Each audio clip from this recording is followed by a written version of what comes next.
to the program, The Situation Right Now. Thank you, Blessed. How are you? Wonderful. Nice to see you after a very long time.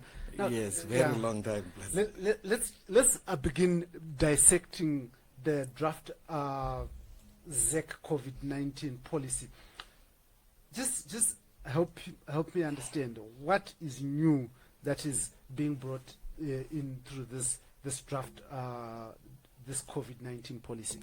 Now, this policy, the COVID-19 policy on electoral activities, is a policy that the Election Commission has come up with, largely as a result of the pandemic that we're facing, that the world is facing, but also largely because of the insistence that civic players made to the Election Commission pertaining to the conduct of electoral processes, particularly by-elections, under a pandemic scenario.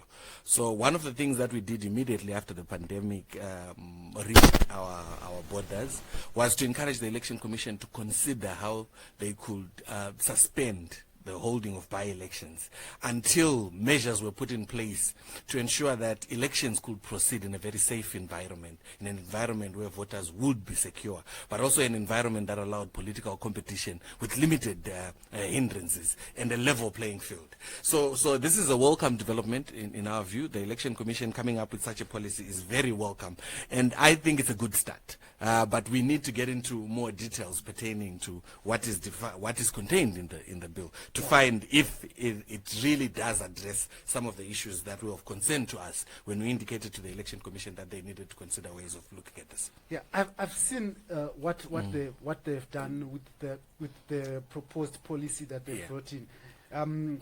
Chiefly the issues of sanitizing, the issues of health issues and social distancing, which are just a basic normal. But I want us to look at the issues that are new, that are of significance.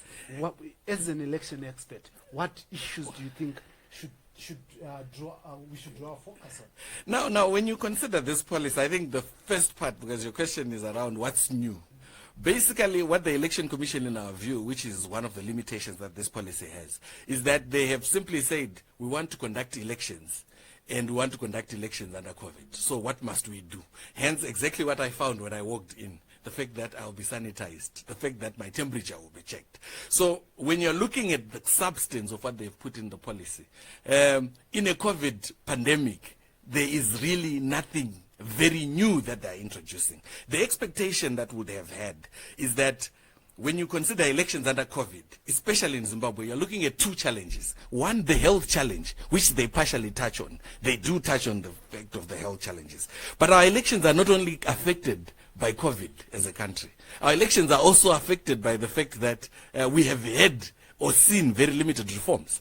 So we've thought that, and we insisted this to the Election Commission, that this pandemic provided an opportunity for the Election Commission to actually introduce some reforms. So when you're saying what's new, the expectation that would have had, Blessed, here would be to say, look, we've assisted voting. I'll just pick one example. Where in our country, if you don't have anybody to assist you to vote, you're assisted by at least 4 people within a polling station, right? You're assisted by the presiding officer, you're assisted by 2 other witnesses, and at times including a police officer.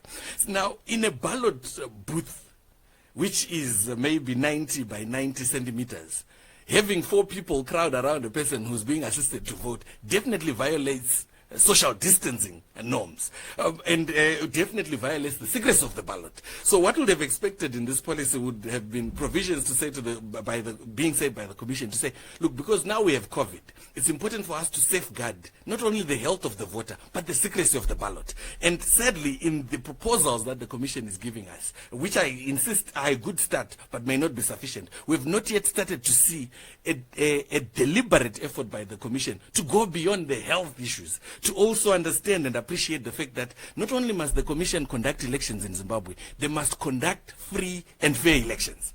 So the qualitative aspects that you would anticipate in a policy such as this one, in terms of holding elections under COVID, are devoid of the qualitative aspects, which in our view would have aided in strengthening the future of our elections in Zimbabwe. We've not seen this through the proposals that have been made. And the commission invites you to input.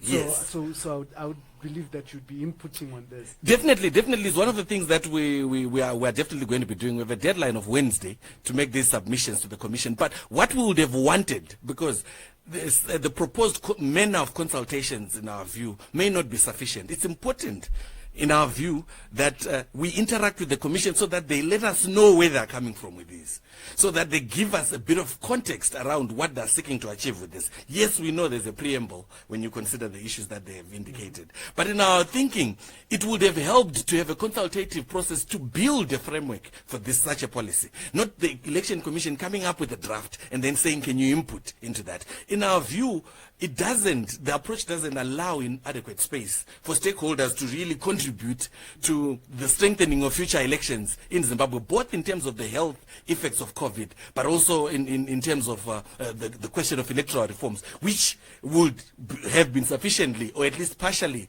dealt with had we had a very consultative process of building into these policies. And mind you, in the past, where we hear about the need for people to input into policies, including bills in Parliament, the practice that we have seen is that it's done in a very cosmetic manner. So you are requested to bring input. But in our communication to the Election Commission, we had insisted that we don't want a situation where people are merely invited to give input. We expect to see the input actually being reflected in the final product. And currently we don't know if such guarantees are in place, and we hope the Election Commission will be in a position to broadly embrace what people will input into this document. Yeah.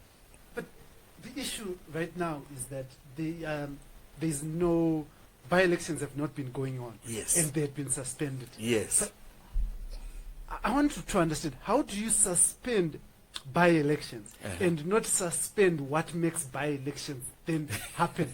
So, for instance, how do you allow people to recall members of parliament but bar the process of replacing them legally? How does that work? It becomes quite difficult to understand, and I would suppose the Speaker of Parliament, the Election Commission, and government itself would be the best place to answer this. But if you go back to the law, when a vacancy is declared in Parliament, let's just assume people are not worried about COVID and they still want to proceed to recall as defined by our legal framework for elections.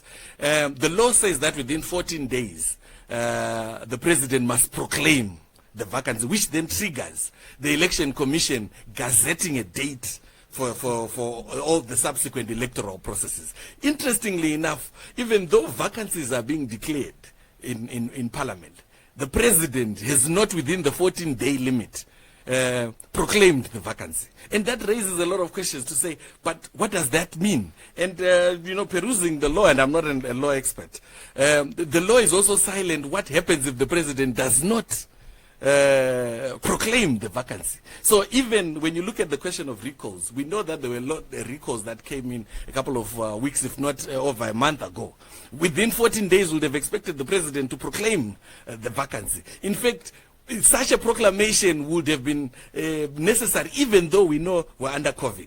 And then through the gazetting by the Election Commission would indicate to say, yes, there is a vacancy and there's a proclamation that has been made. But due to the current circumstances, we are proposing that we postpone this by-election. Then that way you would be fully complying with the provisions in the laws. So I totally agree with you. There's a lot of confusion around these recalls, how they have happened, whether they have been legal or not. But we understand that some of these matters are still before the courts. And we have deliberately also sought clarification from the Speaker of Parliament, the President of the Senate, just to clarify exactly how these by-elections, how the recalls, so to speak, are being effected. Whether the Election Commission can then still proceed to postpone by-elections, even if they have been called, proclaimed by the President or not, it becomes another legal matter for us to consider. But ultimately, we've seen countries that are proceeding with by-elections under COVID.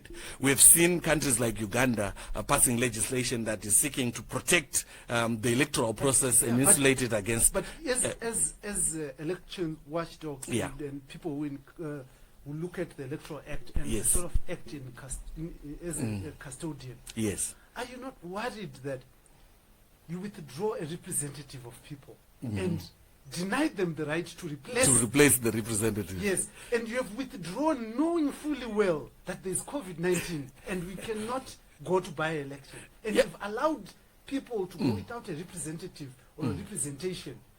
It's definitely problematic, and this is one of the issues that keep coming up. We're running, we're disseminating information, just showing the public the voting patterns that we saw in the last election, the fact that people voted, and there are nomination procedures that indicate how they voted, who they voted for, how these people ended up in parliament, and the fact that they're being recalled. Definitely there is an issue.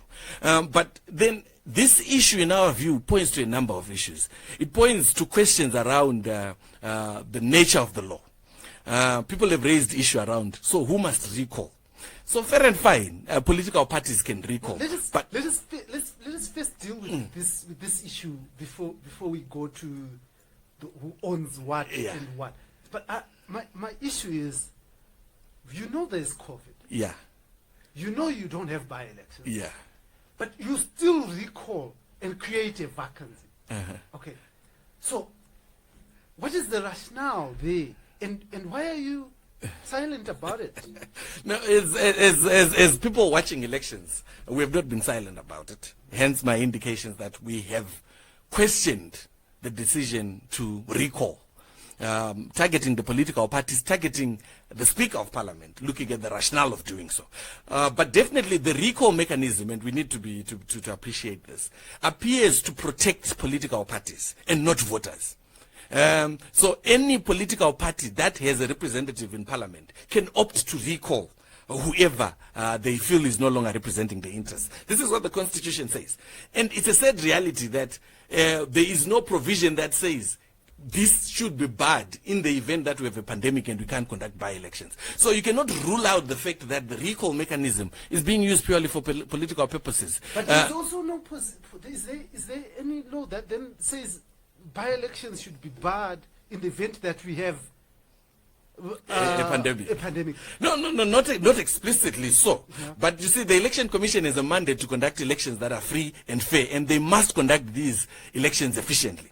Now, if there is any evidence to suggest that the environment cannot provide for the Election Commission to conduct a free and fair election, there would be sufficient ground for the Election Commission to say, no, we will not proceed. But here, Blessed, this is where I see a lot of contradiction. In the past, we have seen an environment in Zimbabwe that clearly was not conducive for elections. But we saw the Election Commission still proceed with those elections. So one tends then to question whether there is selective application of some of these provisions to say, so is it conducive for us to conduct a by-election under COVID or not? Or should we conduct an election if there's an outbreak of violence? Because we have often argued to the Election Commission to say, look, if the environment is not conducive, if there's evidence to suggest that even a single voter cannot go out there and vote freely and has their vote being reflected in the ballot, then that election should not continue. And we're on record as the Election Resource Center to saying the Election Commission has to have the guts to say the environment is not conducive, and they put in place measures to allow the environment to be conducive. We have said that in the past. So when you're looking at the question of by-elections now under COVID, our argument is that COVID is not the only threat to our elections. And I understand where you're coming from, Blessed, to say, but there's the question of representation. Why are we even allowing the recalls to happen in the first place? People will use whatever mechanisms are in place for their own purposes. Sadly, there's a tendency to ignore what people want. But I'm saying it's fine to recall. Yeah. But if you create a vacancy, you have to fill it. Is it not it? Definitely, it should be it. It should definitely be the case. That's why I'm saying, ultimately, at the end of the day, what we must be seeing is an election commission that is putting in place sufficient measures to ensure that the elections do happen. And the policies that the election commission has placed on the table is definitely a good start. But like we've indicated, the threat that we face with our elections, because notwithstanding the fact that the vacancy has occurred, we must still insist that our elections are free and fair. So every reform that contributes to the freeness and fairness of the election must be put into effect for these elections to be reflected. Because you also have a danger, Blessed, if you then say, because the by-election has been recalled, we must rush to a by-election. I mean, a vacancy has been called and a recall has been effected, we must have a by-election. Our thinking is that we should not have elections for the sake of elections. We must have elections that are explicitly defined in the Constitution. So let me cut you straight Yeah. there. So you're saying it's okay to have a vacancy and not fill it No. because No, the no, no. environment is not. No. If a vacancy does arise, we have a responsibility to ensure that people are operation represented of the law. by operation of the law. So without any explicit law saying that there cannot be elections, can I be forgiven to say that currently ZEC is violating the Constitution? If they were to proceed to postpone elections, they should have taken particular steps. So they definitely have to take a position, a legal position.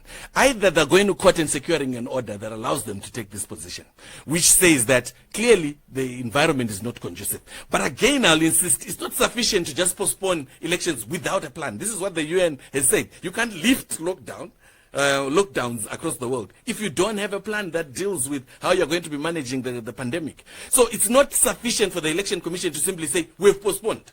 Number one, they've got to do it legally.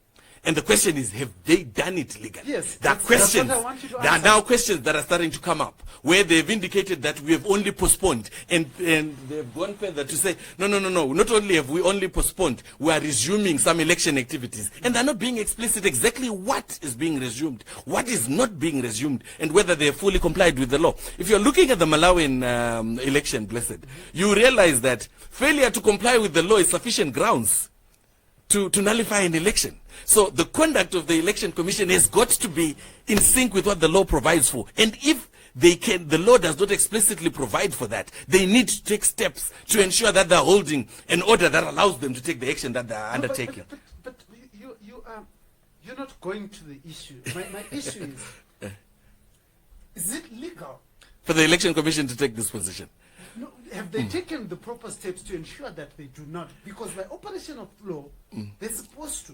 Yes, they are. Is there a law that allows them not to at this particular time? In terms of the law that explicitly says they can suspend elections, if you go to the legal framework of our elections, there's no law that allows them to do that. But they've done it. But, yes. But they've done it. And you're okay with it? No. What This have is you where done my that? explanation. What Right. have you done Now, to when do you consider that, this is why I'm saying you have to understand the full the full extent of this conversation. We're looking at a situation where our law may be viewed as being silent in terms of explicit text around postponement or suspension of electoral processes. But here's the thing. The Election Commission has the constitutional mandate to run a free and fair election. And we've often argued to them to say, look, wherever an election, the credibility of an election or the freeness and fairness of an election is threatened, the Election Commission must be able to go to court and say, we can't proceed with this. And we have not seen the Election Commission do this. Justice Chukumba, Yeah. last time, was explicit. Uh-huh. She said that only an earthquake Yeah. can stop once a date is This proclaimed. is what we don't agree with. So we have an earthquake in Zimbabwe right now. This is the selective part which I indicated, Blessed, to say what becomes very worrying is that you hear arguments from the Election Commission that seem to suggest that, look, if the law does not provide for it, we don't do it. But we also see at times when it's convenient to the Election Commission to then say, well, the law isn't there, but we will do it anyway. So such inconsistencies are very dangerous. And this is why we've insisted to the Election Commission that whatever action you're going to take, make sure it's legal and you have to comply. And if they are not complying, we'll take them to court. And we are on record as having taken the Election Commission to court on several issues where we felt they are not fully complying with the law. And this is the issue. But we have to understand the issue of by-elections in the bigger context. Yes, we've got COVID, but we also have this dual evil of the absence of reforms. So you've got COVID, you've got non-reforms. How do you deal with that? So some may view this as a dilemma. Do we rush to an election based on procedures that the Election Commission is suggesting would be sufficient to deal with COVID, when we haven't dealt with procedures that affect freeness and fairness of our elections? So definitely people have to be representatives, but I think Zimbabweans have to begin pushing for electoral reforms, and we need to do it now. Can you imagine, Blessed, how do they push? And I'll get the Blessed. Can you imagine that since the 2018 elections, we've had half a reform specific to elections? Let's literally count them. The only partial reform we've seen with our elections has been the posting of a version of the voters' roll, not even the complete voters' roll. Observers said, why don't you make the voters' roll available? And what we have seen the Election Commission is posting a version of the voters' roll outside polling stations. That's half a reform. And we're quiet about it, and we're rushing to the next election. We've been having by-elections. In fact, we've had over 20 by-elections, devoid of reforms. Are we expecting a miracle as a country to say when we get to 2023, we're going to have reforms? Why aren't we pushing? And your question to then say, what must Zimbabweans do? I think, look, the one way in which citizen expression is best exhibited is through the ballot. It mustn't take a rocket scientist to say to Zimbabweans, look, if you want your vote to count, you've got to fight for that which makes your vote count. How? That's the question. The right. question is how do you increase? We've started to see Zimbabweans fight. We've started seeing Zimbabweans express themselves to those in authority. The same conversations you're hosting here are part of the bigger fight, ensuring that we put this information in the right spaces and citizens know. Call your member of parliament and tell them, why aren't you fully aligning the Electoral Act with the Constitution? I mean, right now you want to go for by-elections. You have an Electoral Act that subordinates the Election Commission to the Minister of Justice. The Minister of Justice literally directs how the commission works in terms of the Electoral Act. And we are fine with it. If that doesn't make Zimbabweans angry, because you're looking for salvation in a ballot, but you're not doing what is required for the ballot to work. So you've got to be fighting each and every... The minister is also an elected official. Definitely. And with an interest. Who represents people. Yes. Who actually elect that person. Yeah. I mean, if they're elected. Yeah. Because... The Minister of Justice was elected. Yeah, as it stands, but they can also be appointed. Yes. There is that rule. You have that, yes. Yeah. So can you imagine how many holes we have in terms of the legal framework of our elections? How many holes which are not being dealt with, even after the by-elections we've had? And people say, who has won and who has lost? Our view in terms of elections is not about who has won and who has lost. It's about how that person who has won or that party that has won the election. If they won it credibly. And in our view, as long as the legal framework remains as is, as long as we're not reinforcing issues of transparency and accountability, it doesn't matter who has won, because the citizens' vote is not being sufficiently represented in what is coming out of the ballot. We have catch-22 situation right here. Yeah. For us to change the law, to reform the law, we need parliament. Yes. Parliament is the legislative authority. Mm-hmm. So in that aspect, the person who has the majority in parliament controls the law. Yeah. True. And they then use that majority to manipulate. to ensure that the law is in favor of what they want. Definitely. So this is democracy. Yeah, it is democracy. But here's the thing. Democracy is also about the people appreciating their power. You see, even if you're in the majority at a legislative level, until the day citizens understand that they can increase the political cost of those that are in parliament not acting, then we have a problem. You see, when you talk to parliamentarians, they often tell us that, look, you guys are a think tank on elections, so who are you? But when voters from their constituency start saying we want to see this, it increases the political cost of these politicians not effecting the changes that people want. We have seen such citizen power being expressed, and there are multiple ways in doing that. How do we begin to put pressure on our individual members of parliament and to tell them no means no? You know, parliamentarians get whipped, right? We know that. And if you refuse, you recall. If you refuse, you get recalled. Are we going to start seeing parliamentarians who place more value in what the voter is saying rather than what their political parties are saying? Are we going to start seeing a breed of politicians? Do you think it's possible? Because look, you've got that instrument, that weapon of recall. Yeah. So if you value what the people in your constituents are saying more than the political party, you are recalled. Yes, and definitely. And you have no recourse. But can you imagine? There is no law that bars you from contesting in a by-election. As an independent. As an independent. But independence in this country, only Temba Liswa and Blackman Matambanadzo. And no, Matambanadzo is actually from NPF. Yes. NPF, yeah. And Walsh, Professor Jonathan Moyo. Yes. These are the two independents that we know that have won elections. Yeah, but again, this is about looking at it beyond some of the particular issues that we're looking at.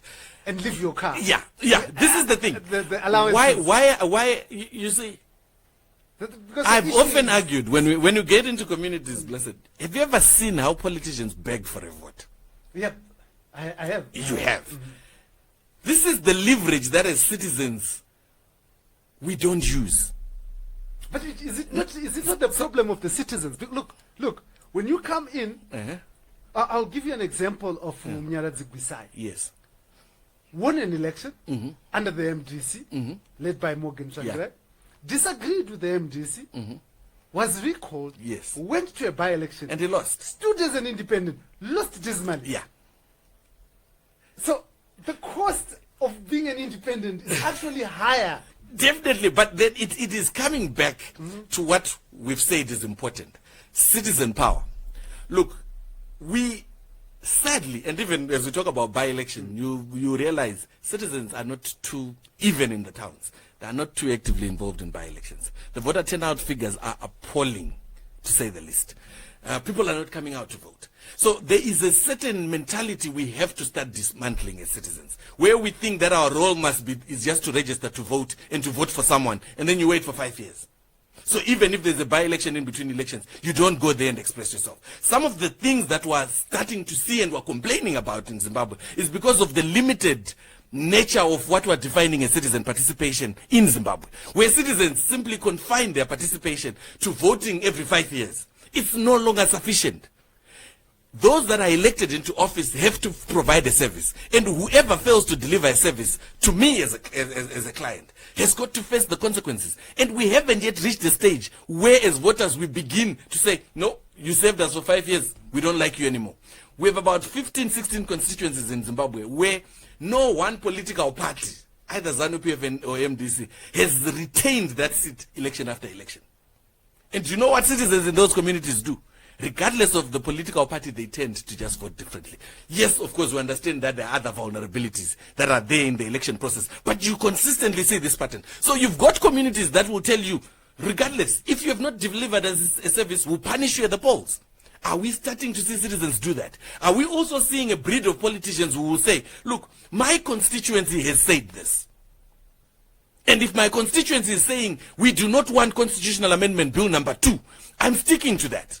We have not yet started to see that. Have you seen the outcry on constitutional amendment bill number 2? You listen to the public hearings and people said no. Are we daring our representatives to say, we said no, are you going to pass that bill? And are we increasing the cost of these politicians defying what we want and getting away with it? As long as we're still doing that, then we deserve a leadership that never considers what we want. But citizens have got to grab that power back. And part of that is fighting for the laws that make the elections work. Part of that is fighting for laws that allow for greater transparency and accountability in those in authority. So if the Election Commission is thinking about coming up with regulations, the first point of call must not be to draft anything, blessed. It must be to sit down with those that are going to be affected by this policy to say, do you think that this works? How do we proceed? Because the Election Commission conducts elections for us, the citizens, not for themselves. So we must be at the center of this. The parliament makes laws for us, not for themselves. So we must be the center of this. And until we start claiming back that power, blessed, we've got a long way to go. Okay, let me take you to a different dimension now. Yeah. Can you explain to us from the greater picture? I know you've observed elections in a number of countries and stuff like that. Yeah. An election pact, all right, and especially around the MDC alliance and the MDCT, where the MDCT now comes and recalls members of parliament who were elected on an MDC alliance ticket. Now, from a voter's view or from a voter's understanding, What does this mean? Because when someone went to an election, they've elected MDC Alliance, not MDCT. Yeah. Even if MDCT might have been or was part of the MDC Alliance, but they presented themselves to the electorate as the MDC Alliance. Yeah. So I will use an example because you mentioned my experience working on elections elsewhere. Just to get into this discussion. So when you look at a country like Tanzania, they have explicit provisions in their law to say that you can't form so-called alliances, coalitions for elections. So what normally happens is that if you want to form a coalition or an alliance, because they have political party registration laws, which we don't have here. So here we can sit down, blessed, and say we're a political party, and we are. And I'll explain how you then get recognized legally. But in countries such as Malawi and Tanzania, you have these examples where you can't form an electoral pact and come up with a name for that electoral pact for purposes of contesting an election. And there are reasons why they do that. So if you want to form a pact, you're actually forced to adopt one of the names of the already registered political party for you to contest in the election. In Zimbabwe, that's not the case. In Zimbabwe, political parties are not registered formally. So all you have to do is to notify the election commission to say, look, we are a political party and we would like to be acknowledged and invited to platforms where you engage with political parties, and you are recognized. Now, for purposes of an election, a political party is recognized particularly for members of parliament. I will not talk about the presidents, but for members of parliament through Section 46 of the Electoral Act. It talks about how you get nominated. And when you go to Section 46(2), it talks about the fact that your nomination papers must be signed by two designated office bearers of the political party concerned. And it also talks about, when you look at B and C, it talks about you may specify a distinct symbol which you want to appear on the ballot paper next to your name. Then you may also, if you are seconded by a political party, this is 46(1)(c). If you are sponsored by a political party, then you definitely need to ensure that the abbreviation of that political party is there on the nomination. So through a nomination process, a political party is actually recognized. So you go to an election where there is this formal recognition of these political parties. And this formal recognition from the nomination process, in our view, recognized the different political parties that contested this election. There was no dispute about it. So you explicitly had the MDC Alliance, you had ZANU-PF, you had the MDCT, you had other political parties. So at the declaration of the results are allocated on the basis of the political parties, particularly for the parliamentary vote. Because remember, the parliamentary vote is important for purposes of apportioning the proportional seats for Senate. Right? So you win your parliamentary seats as a political party, and your votes, your seats are allocated according to the political parties as recognized through a nomination process. And then the Senate seats are also allocated. Now, to then say there is a lot of confusion around which parties are recognized is a bit of a problem, which is why we've sought clarification looking at the Speaker and the Senate. Because in Parliament, and if you go to the Parliament's website, it's explicit which parties are in Parliament. It is explicit. I'm not sure if they've changed that. If you go to the ZEC result, it talks about the same, including the allocation of seats. So let me look at what you're saying. That you have said that for the allocation of Senate seats, it's in proportional representation. It's the actual total number of votes that you have garnered as a party. Yes. That then comes to give you a proportional representation. Yes. So for instance, let's say, for argument's sake, the allegation that the MDCT and the MDC Alliance were two factions in the same election. That means the dynamics of the proportional representation in Senate have to change, because if we then add their votes together, yes, their Senate seats should increase. Their proportional representation seats should then also increase. Definitely, but that is basically, how would you say this? That's basically nullifying the 2018 election results. And we can't go back 2 years before to say, can this be nullified? So we recalculate. This is basically it. So these are some of the questions that we've been seeking to get clarification, because some of it begins to become very difficult to appreciate. So in other countries where similar electoral systems work, the anticipation would be, let's assume there were boardroom conversations to form an alliance, and there are changes in that association which require certain changes to be made in terms of distribution of seats. The expectation would be the parties affected would sit down together and say, look, we would want this to be reconfigured. Then the party that is recognized is the one that then seeks the recalling. And if we are to second replacement, because remember, you will not have by-elections for Senate seats. In PR. Yes. Those will be replaced right by appointment. Then the same party sit down again to say that recall which you allowed us to do through the party that we contested the elections is now going to be replaced by this particular person. And this is channeled through the party that is recognized in terms of the election results, in terms of the allocation of seats in parliament, and formally recognized in terms of engagements with parliament. So that is what you would ordinarily expect. But in our case, we've seen a very different scenario, where now it's a bit difficult to say, so which party controls which seats? And the sad reality is that as long as such uncertainty prevails, and some may argue that there's nothing uncertain about it. But, I mean, if you're looking at a step-by-step interpretation of this, there are definitely some gray areas that still require a clarification. And our hope would have been that those in authority, particularly the Speaker of Parliament and the Senate President, clarify how they've come up with these decisions for purposes of ensuring that they're accounting to people who are affected by those decisions. So if you recall a person, definitely the voter that voted for that person is entitled constitutionally to an administrative explanation as to how you have arrived at that position. We have not seen the Speaker taking that initiative, and that is bad in terms of the question of good governance, where those in public office have got to account to the public. So there are clear provisions around that. So, but it would help if some of these gray areas would be answered, because you also don't want to set a bad precedent. We're still going to have elections. What is the future of coalitions in Zimbabwe? Can you form a coalition? What if you then have a dispute in a political party?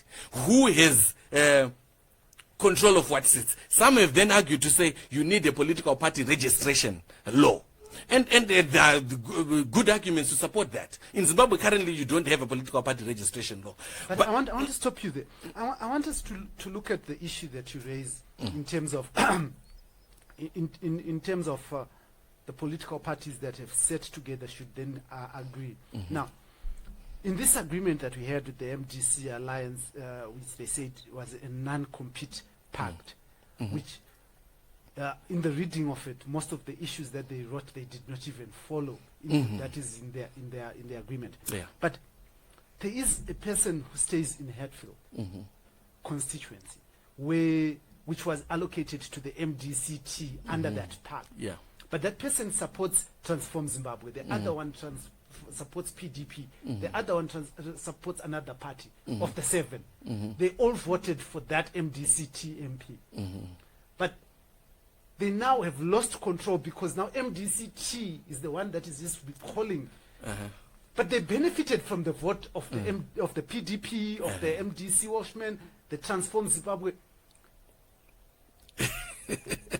No, I can understand where you're getting it. How do those people who voted with their faith to say this is our representative because of this pact get redress?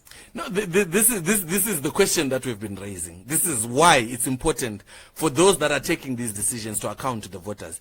We cannot hold political parties at times to account, but we can definitely hold the authorities that are taking these decisions. Recalls cannot be effected without the approval of a Speaker of Parliament or the President of the Senate. But in making that decision, the Speaker of Parliament and the Senate President have got to explain the rationale behind it, because their decision is affecting the very same voters. Now, there is huge debate around this, and I have tried to look at how other scenarios would have looked at handling such a situation.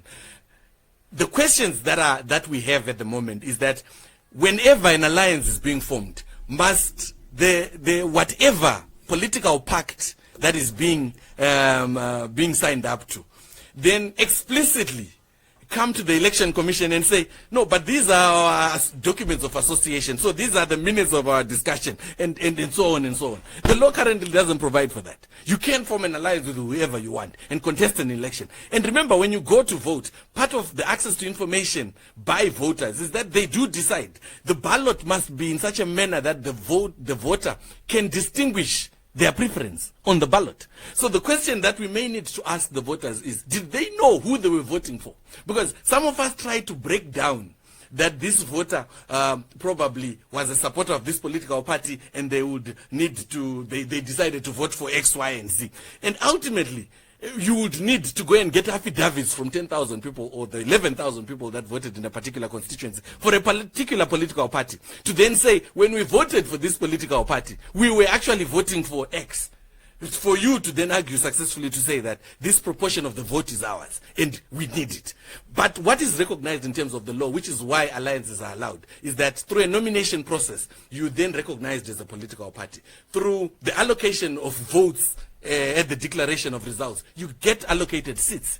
And through a parliamentary process, when parliament then sits for the first time, you then get allocated your status, either as the official opposition or the ruling party or whatever. So there are these steps that are there. The question is, are we all of a sudden now saying, oh, these can be revisited, can be looked at differently, and what are the implications on the citizen? So it still comes back to saying, ultimately, are our laws strong enough? Are our institutions strong enough? But you read a clear clause in the Constitution that in the Electoral Act, yes, that says that you have to register your political party for purposes of an election. Yeah. And the name of a political party that was registered for a purpose of election was the MDC Alliance. Definitely. Clear in no term. Yes. You don't have to take your constitution there. Yeah. You do not. The law doesn't allow you. It doesn't demand that you do. Yes. You don't have to take your electoral party agreement there. What you need to do is you provide a name and a symbol. And a symbol, and which is not by law, like the Zimbabwe bird and stuff that are not allowed to be used. And this is what was and done. The moment the Election Commission recognizes you, you are a political party. And but you're not recognized by a commission, are you? No, you are recognized by a court, no, a competent court of law, because the Electoral Commission sits as a court. Yes, for purposes of nomination, definitely. You're right. I had not looked at it like that, but definitely, they sit as a court to then accept your nomination. And once the nomination is accepted, so the courts of Zimbabwe, yes, clearly accepted the MDC Alliance as a political party. As a political party, definitely. This is the situation. Hence our request for clarification in terms of where the recalls have been triggered.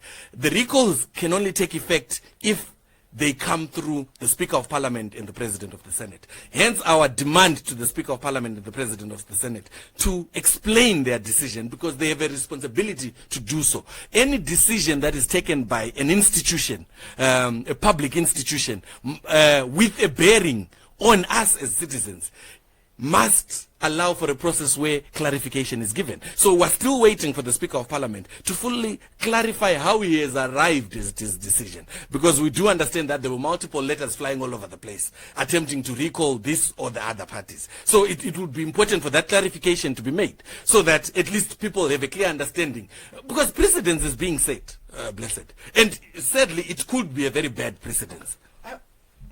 How do you see that the Speaker of Parliament, or the Speaker of the National Assembly, rather, and the President of the Senate, once elected, remain active members of a political party?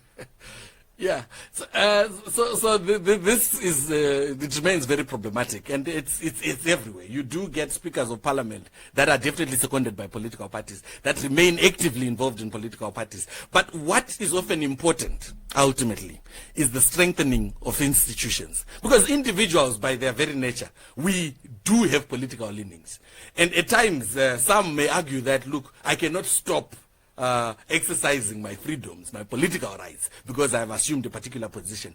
But what should be important is that your political orientation isn't reflected in the discharge of your public responsibilities. And this is where a lot of issues then arise. Do we have public officials that are able to separate that, well, now as I sit at home, I support my political party, but when I'm sitting in my office and I have to take decisions, I have to take these decisions in a manner that portrays me as a public official who's accountable to the public. And part of being accountable to the public is to explain the decisions that you make. And part of strengthening this, which we are saying is the preferred, is that public officials have to develop a culture of being accountable. If you are taking a decision, you want to insulate it from political leanings. And you can only do that if you are able to sufficiently explain your decision. So if you do take a decision, and you are convinced that it is not influenced by any political issues, you must be able to freely say, this is how I arrived at my decision. And if people understand that, you won't have problems. This is part of building strong institutions. We have the institutions in Zimbabwe, but sadly, the strength of these institutions is questionable. The institutions remain very vulnerable to political manipulation, which is problematic. And a lot of things have been said about this issue. But this is part of the bigger picture, Blessed, where the insistence is really to say, citizens must not sit back. How do we begin to reclaim these institutions? How do we begin to reclaim these laws so that they begin to work for us? Laws and institutions are meant to serve the citizens of Zimbabwe. But it's not sufficient for Zimbabweans to say, we'll only wait to vote. We have to be fighting the in-between battles, where we're saying, how do we keep our institutions in check? How do they comply with the laws and so on? Let's talk about fighting the in-between battles. Yeah.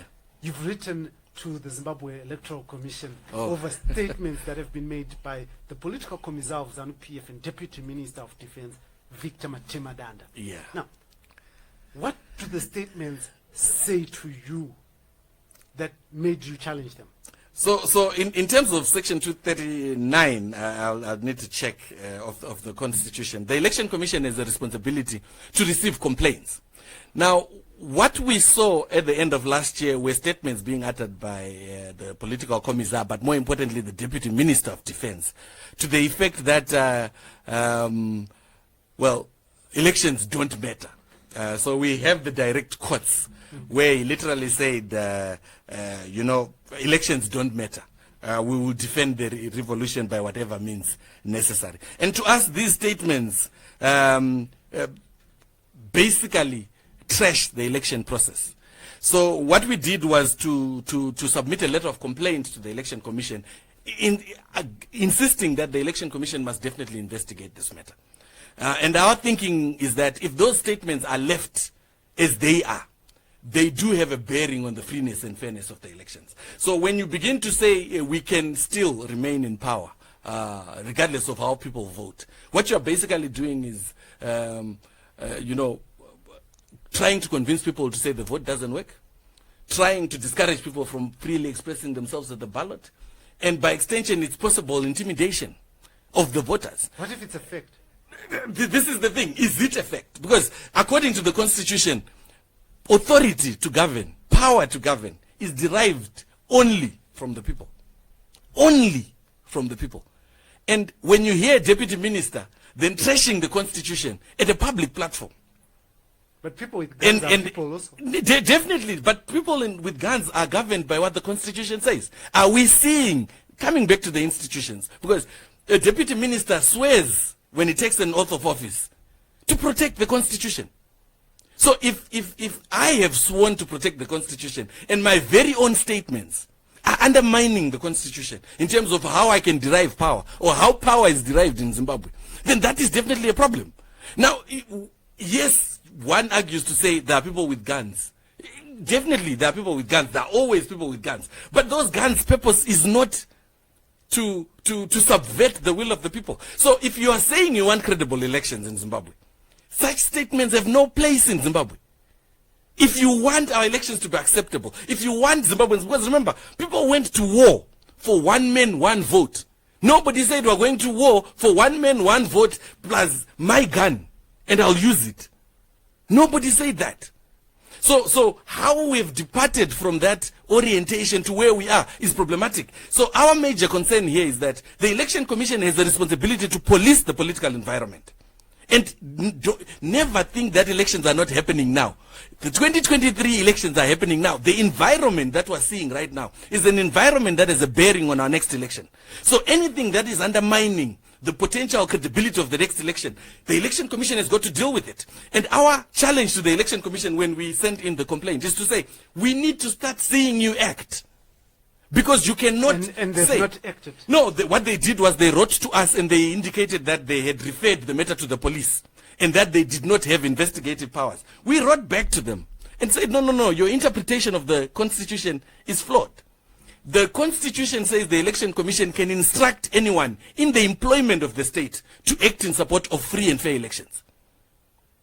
Additionally, Section 2341 of the Constitution talks about the fact that even where power is not explicitly provided for, power for state institutions to deliver their constitutional mandate is assumed. So even where the law doesn't say the Election Commission can do this, because they need to do certain things to provide a free and fair election, that power is assumed in the Constitution.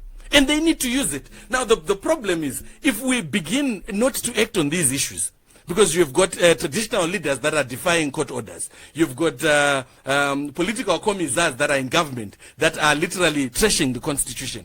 And we're preparing for an election. And remember, we do have by-elections. These statements are being said in the context of by-elections. It means the credibility of those elections are undermined. So we need to see ourselves starting to respond to anything that threatens the credibility of our elections. And our push is to say the Election Commission needs to do more. They cannot be passive when such things are being said and done. We are running out of time.